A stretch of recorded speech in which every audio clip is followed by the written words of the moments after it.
there's this beautiful poem. It's in the book of Isaiah. The city of Jerusalem has just been destroyed by Babylon, a great kingdom in the north.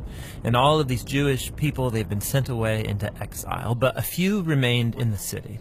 And they're left wondering, what just happened? Has our God abandoned us? Right, because Jerusalem was supposed to be the city where God would reign over the world to bring peace and blessing to everyone. Now, Isaiah had been saying that Jerusalem's destruction was a mess of Israel's own making. They had turned away from their God, become corrupt, and so their city and their temple were destroyed. Yeah, everything seems lost. But the poem goes on. There's a watchman on the city walls. And far out on the hills, we see a messenger, and he's running towards the city. He's running and he's shouting, "Good news!"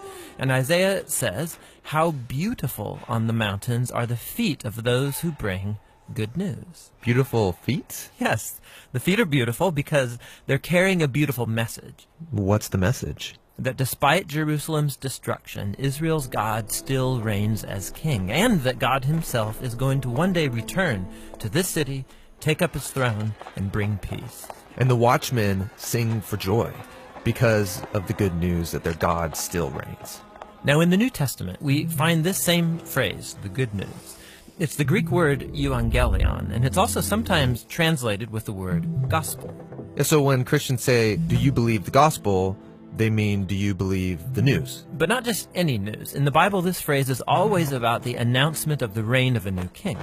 And in the New Testament, the Gospels use this phrase to summarize all of Jesus' teachings. They say that he went about proclaiming the good news of God's kingdom. So Jesus saw himself as the messenger, bringing the news that God reigns. Yes, but the way that he described God's reign, it surprised everybody. I mean, think, a powerful, successful kingdom. It needs to be strong, able to impose its will, able to defeat its enemies. But Jesus said the greatest person in God's kingdom was the weakest, the one who loves and who serves the poor. And he said that you live under God's reign when you respond to evil by loving your enemies and forgiving them and seeking peace. This is an upside-down kingdom. Now, Jesus also said that this kingdom was arriving with him. Yeah, so for example, there's this really interesting story where there's a high-ranking Roman officer, and he comes to Jesus begging him to heal his servant. And he even calls Jesus his Lord, acknowledging that Jesus is his authority. Jesus praises this man for recognizing what no one else yet had, that not only was Jesus announcing God's kingdom, he was the king. And so the word gets out that this Jewish man from Galilee is talking and acting like he's the king of Israel. He's appointing 12 disciples, which are an image of Israel's 12 tribes.